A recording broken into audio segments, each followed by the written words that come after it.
Likkutei Torah, Parshat Behar, page Mem, bottom of the first column, Ois Beis. The Rabbi asked the question at the beginning of the Maamarim. The Pasuk says, you come to the land, you celebrate Shemitah, which implies the first thing you do is celebrate Shemitah. So the Rabbi asked, but L'chayra, first you have 6 years of planting, then you celebrate Shemitah. So he says, okay, we're going to first explain this Pasuk, Pischul Yachei Sirayasi. Hashem should open up, or we should open up, my sister, my friend.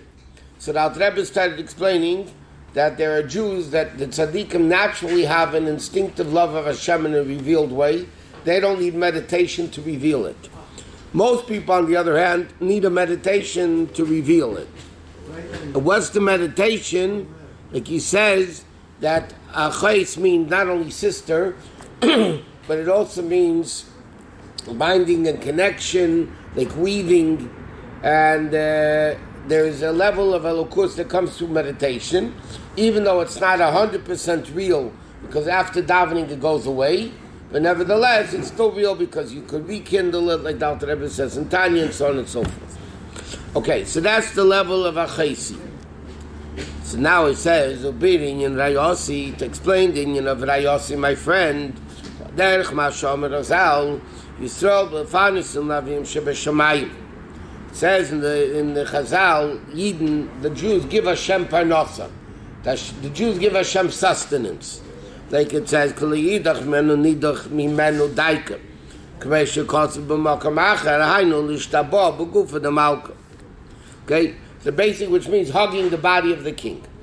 So, the Rebbe asks a very simple question. L'hoven zeh, eich ha-neshama, she bechinas nivra yesh v'dover f'nei atzmei, how is it possible that a neshama, which comes into a physical body, in a Yetzirah, nefesh habamis and all that, tuchal l'shtabo, is able to hug, meaning to able to sustain Hashem.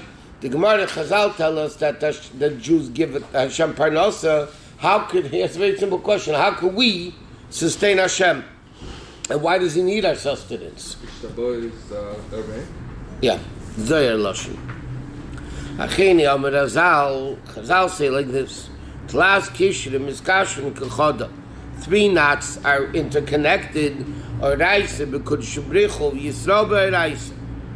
It says in the Zoyer, there's 3 knots, Hashem to Torah, and Jews to Hashem to Torah, and Torah to Jews to Torah. So therefore, it's interesting because we learned many times that Chassidus asks the question, it's only 2 knots.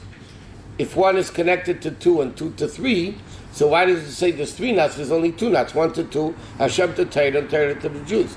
So the Chassidus explained because 3 is tied again with 1. So it's actually a circle. 1 is tied to 2, 2 to 3, and 3 back to 1. So it's actually 3 knots, but it's a closer connection. So he says, here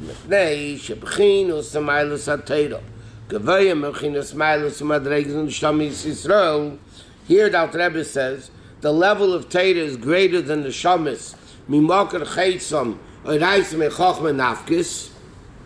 Okay?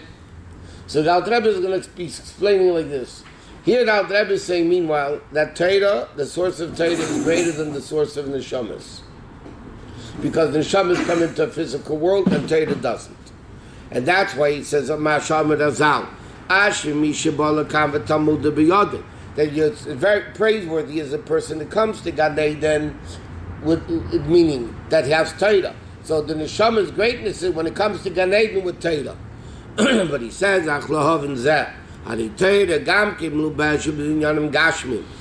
also comes into physical. Just like the neshama comes in a physical body, Torah also comes into the physical world. Tzitzis, tefillin, sukkah, and also the many imaminis, v'tainis, and many monetary issues, financial issues. Like Reuven says this and this, and Shimon kach v'kach. So he says, how does that get to Gan Eden al Yivatachten? He says, how do they learn Torah in Gan Eden?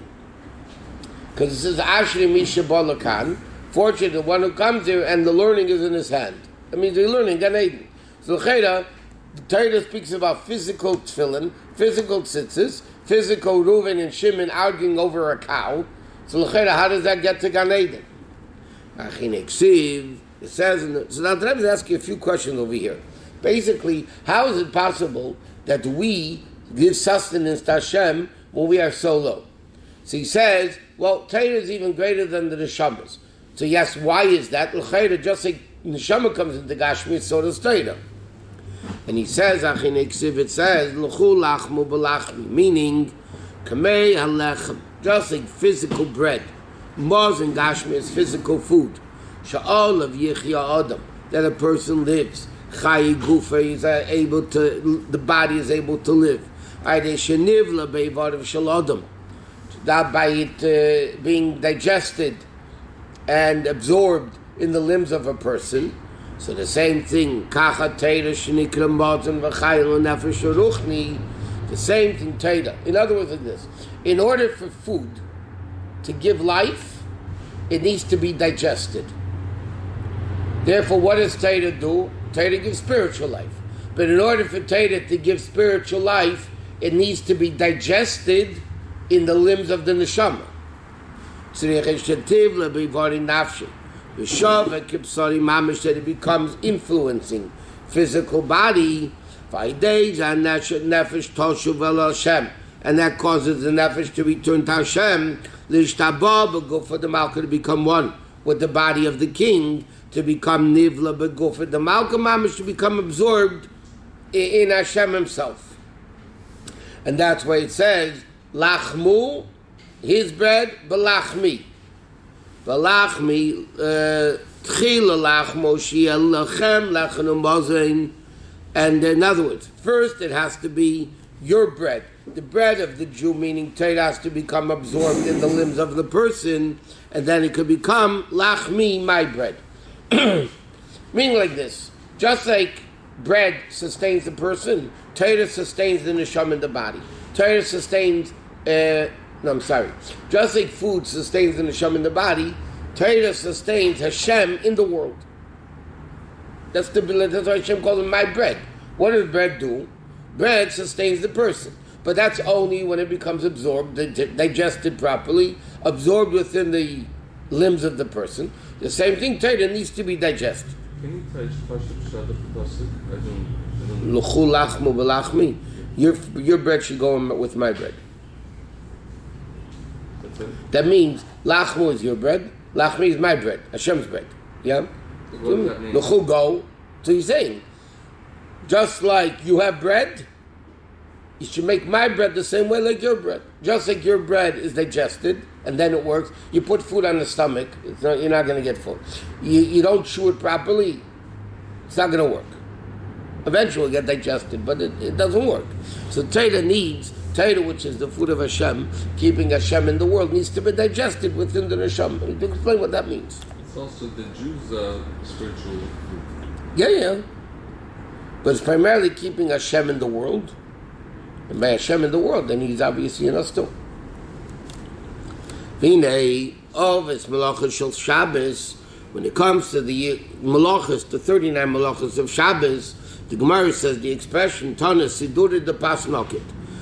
The Gemara says in Shabbos that the Tana mentions the order of the bread. That's what he says. Plowing, planting, harvesting, all the system. Because in order to make bread, that should be fit for a person's food, that it becomes absorbed in his limbs.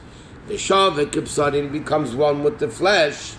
You have to first have planting, grinding, kneading, and baking. Okay? These are the primary avos malach. You need to plant, grind, knead, K-N-E-A-D, and baking. So now the Rebbe is going to explain these four avodas in avodas Hashem. Because again, just like you have the physical bread, you have the spiritual bread. If to make the physical bread, you need planting, grinding, kneading, and baking. So in Ruchni, you also have these four levels. Lahov and Arba avodas halal b'avodas Hashem. We first need to understand how it works in Gashmias, right? Because Gashmias is the marshal for Ruchnias. So if you want to understand how bread is made, so to speak, the food of Hashem is made in Ruchnius. We need first to understand the process in Gashmius. Rabbi, why the 4 of the 10? Why not Those are the primary ones. I mean, plowing the field is just getting it ready. Yeah? If you think about it, it's planting, grinding, obviously, harvesting and all that. But these are the 4, because these are the 4 main parts of the bread system. Is planting it, grinding it, kneading it, and baking it. No, that the other the preparations for in order to grind it, you need to harvest it. But the main thing of harvesting is to grind it, which is to knead it. He says like this.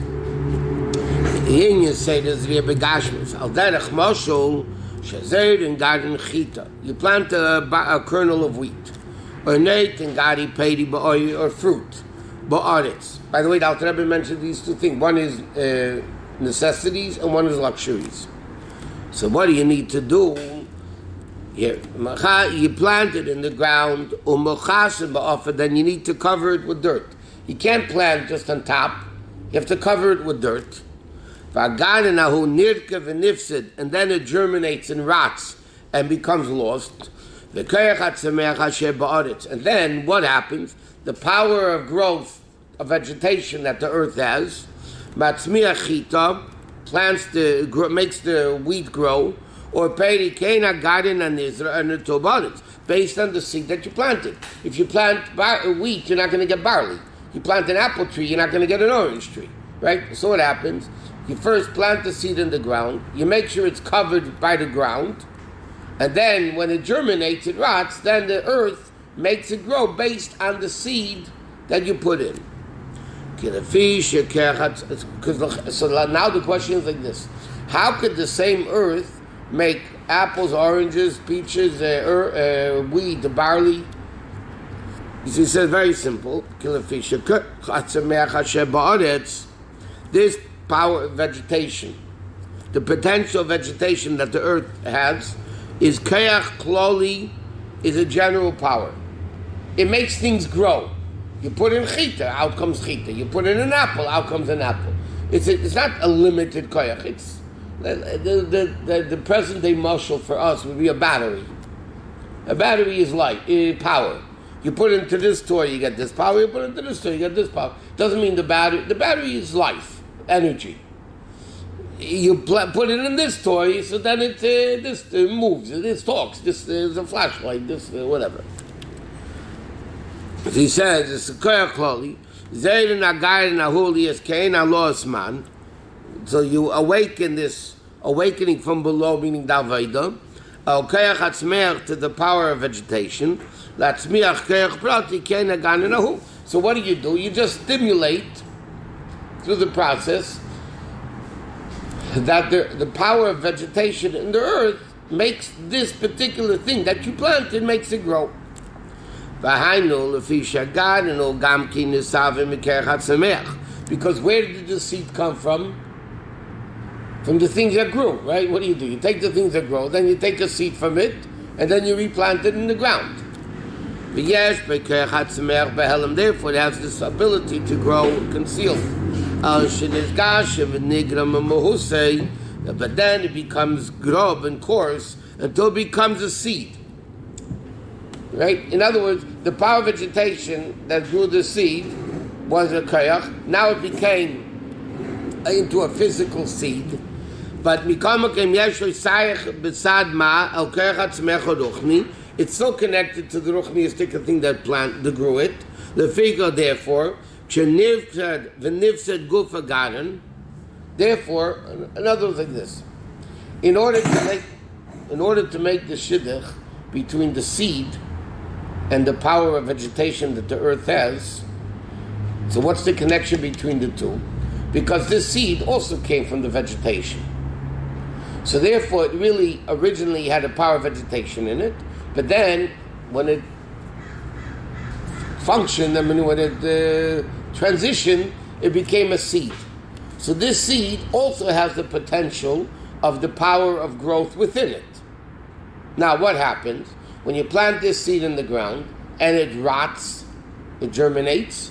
then it's bottled to the Koyach, it's back to the Koyach HaTzameach that it had in it before, and then it works together with the Koyach HaTzameach of the earth, and then it grows up to Schita, apple, orange, whatever it may be.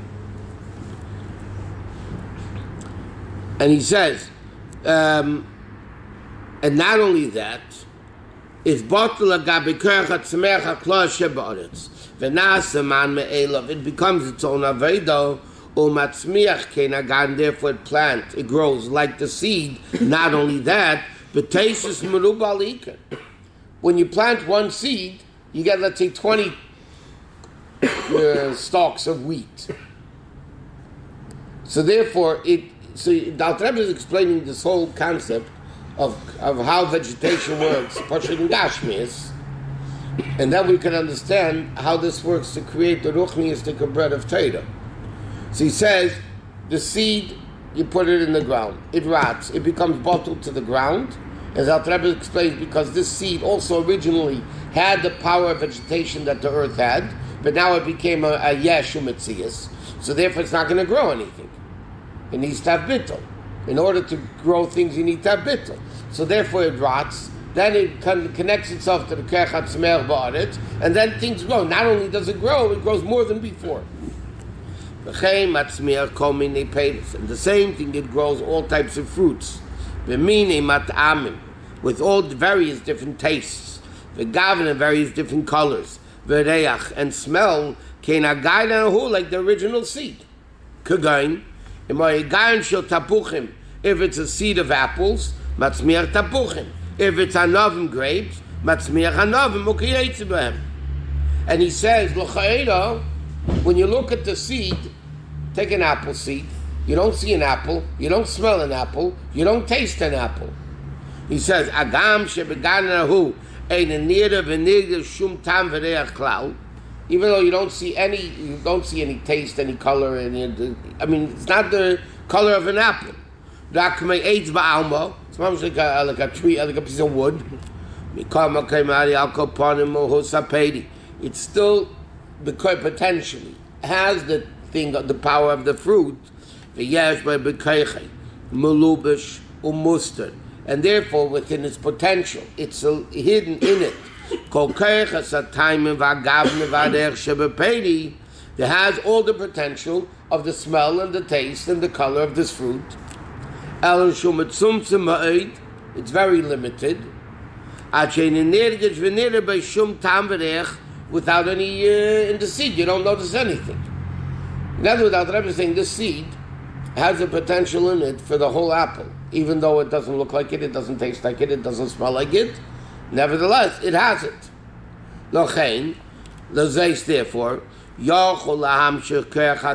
Therefore, this seed can draw out the power of vegetation that the earth has to make it grow what it originally is. Because if you don't plant a seed in the ground is not going to produce anything. Either ground has the power of produce, it has the potential to produce things, vegetation. But you need a seed which has the power or the potential of a certain type of a fruit or vegetable or wheat or whatever. And he says, B'chol in your name, with all aspects, b'taimam, b'reicham, umar shalehem, in their taste, smell, look, b'li shum hester v'hester kla, without any concealment. Once the seed grows and produces, so now you have the whole apple.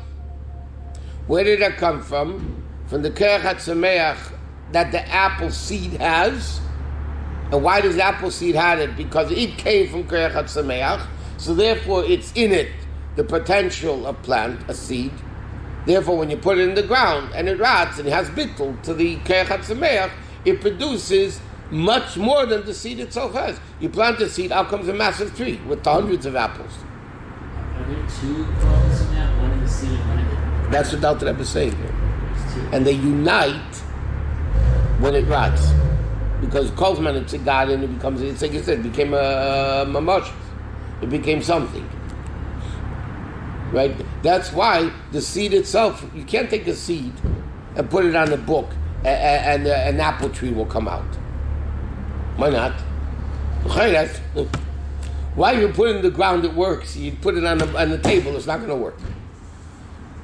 Because the seed has the potential to make an apple, but it needs the koyach hatzmeach that's in the oretz to be bottled to it, and then together it produces a tree. So when our cloth becomes cloth, we can produce a lot more. Yeah, that's well. Now he's going to explain the way it is in the nimshal.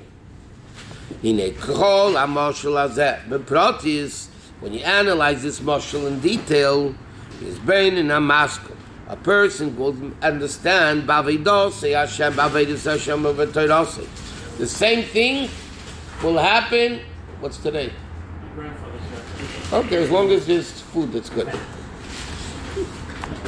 So they said, just like in the mashal, there has to be a process like this. You have to plant it. He didn't even go into the grinding, kneading, baking process yet. He's still on the first process of planting it. It rots. It becomes bottled, the keich hatzmech shabarit, and so on. So he says like this: Kehine hateri chochmas v'letzeni yizbarich. Torah is the chochma and the wisdom of Hashem. Behu v'chochmas yachad. Hashem is the wisdom at one. Chakim v'li b'chochma yadi at the level of chochma, not in our known form of chochma. Uberi b'yatzim tzumim v'ishtalshus. And therefore, to the many, tzimtzumim and descending.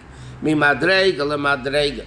The matter comes all the way down until it comes in binyanim gashmi. It comes into physical things. Volkamashal, God and Azera, just like the mashal of the seed, which is taken from the power of vegetation that made the seed grow to begin with. Like it says, Tache ha'aretz deshe, right? And Tache, if you switch around the letters, it's Eish Das. Like the Rabbi says, the Shachal Torah says this. Tache is Eish Das, which is Torah. So Torah is like this Tache, this vegetation that makes things grow. V'apeid and nitzmach mimen, and then the fruit grows from the seed, Aidei sabshusi ba'aretz, and then it becomes Yesh Miyayim. Because again, you take a seed, the seed has to rot, right? And then it becomes the tree. So in order for the tree to come out, it's actually Yesh Miyayim. Because even though there was a seed, it's not really Yesh Miyayim because the seed is a seed, but the seed rots. So in Gashmi is that, and by the way, having a baby and vegetation is two Mishalim in Gashmi is of real Yesh Miyayim. I mean, that real, there's a tipas ruchalik, it's in Pikyovis, but there's still basically it's rotted, it's germinated.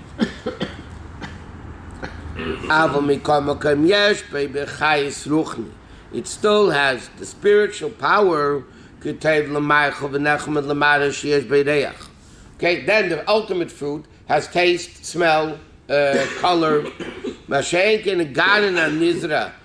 When you plant the seed, but he says again, when you plant an apple and a seed in the ground, it's going to come out an apple.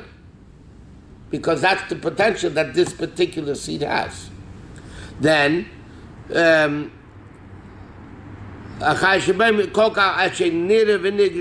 when you look at the seed, like Dr. Rabbi just explained, you don't see any color, no taste, no nothing. So it's the same thing like this. In order for the seed to grow, you have to bury it in the ground. That means in order for Torah to have its growth, it has to come down into Gashmias.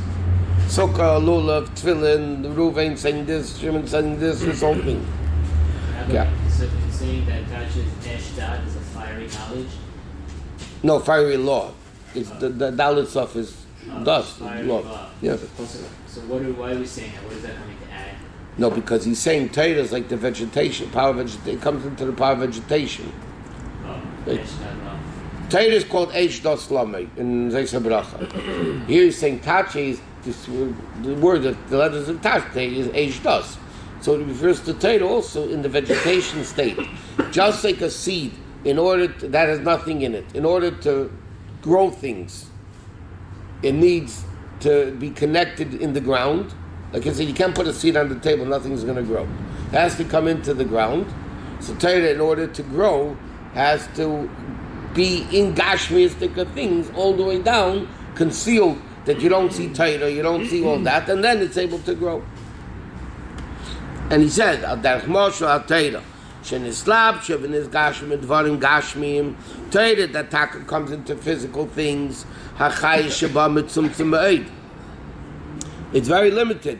In other words, Torah and Bria, like it says, Bria is a level of Bina. So over there, Torah in Gan Eden is revealed. There's a revelation of Torah. Here, Torah is concealed into Gashmistic things. Ki Gan Eden, which is the world of Bria, Me'idim Shom Chabad Ein Tzav Baruch Hu Meir Torah B'chinas Tainug B'asagis Sichus Halukus Mamish. Okay, so in Gan Eden, you openly enjoy it because you see the finished product. You have taste and smell and all that. Torah down here is like a seed. The seed, you don't see anything in it. Now taste, don't smell, no color. Mikama came b'chinas hasaga. He b'chinas yesh mi'ayin. Legabi mekayre d'kolo chachmi lo chakam le'b'chachmi diya. But even in Gan Eden, it's nothing compared to what Torah really is. Masha ein kein b'yiridasa lemata. When Torah comes down here into the Gashmistic world, this Gashma Torah becomes more Megushim.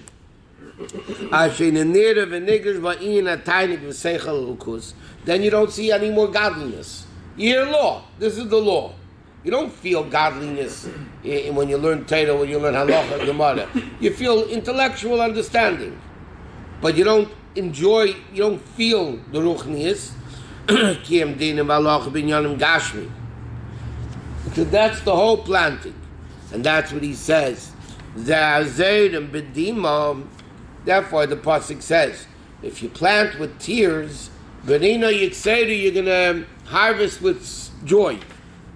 Why? In other words, let's just recap the whole story here. Torah is the bread of Hashem. Okay? So therefore the analogy, just like bread of people gives life to the person, the spiritual bread is Torah, meaning for the neshama and for the Elkusin world. So he says, in order to understand how that works, okay, let's understand the physical analogy of bread. So he says there's planting, grinding, kneading, and baking. Okay, so meanwhile, the Alter Rebbe is only explaining the first part of planting. So therefore, Torah is also needs to be planted. Torah is bread. Torah is wheat. So he says, how does it work with wheat? You put it in the ground, it germinates, it rots, and then the two Koyach HaTzameachs combine. So he says the same thing with Torah. Torah comes all the way down in dread. Torah comes all the way down into liars and swindlers. Here, the other place it says, now he's coming into Gashmistic thing. Torah is talking about evil things, liars, swindlers, cheaters, and this is Torah. If Reuven says this, is he a liar? Is he not a liar? You look at that. There's talking about liars. This is not the Chachma says Shalom Kadosh Baruch Hu. In Gan Eden, they don't learn about liars. In Gan Eden, they don't learn about liars. The whole thing, there's no evil there. Over there, you see the Gilui of Torah. So he said, but in order for Torah to have the ultimate level of you need the Torah Chaliyah, Torah has to come into the ground. Just like the seed, in order to plant another tree, you have to put the seed in the ground, and then it grows much more than before. The same thing with Torah.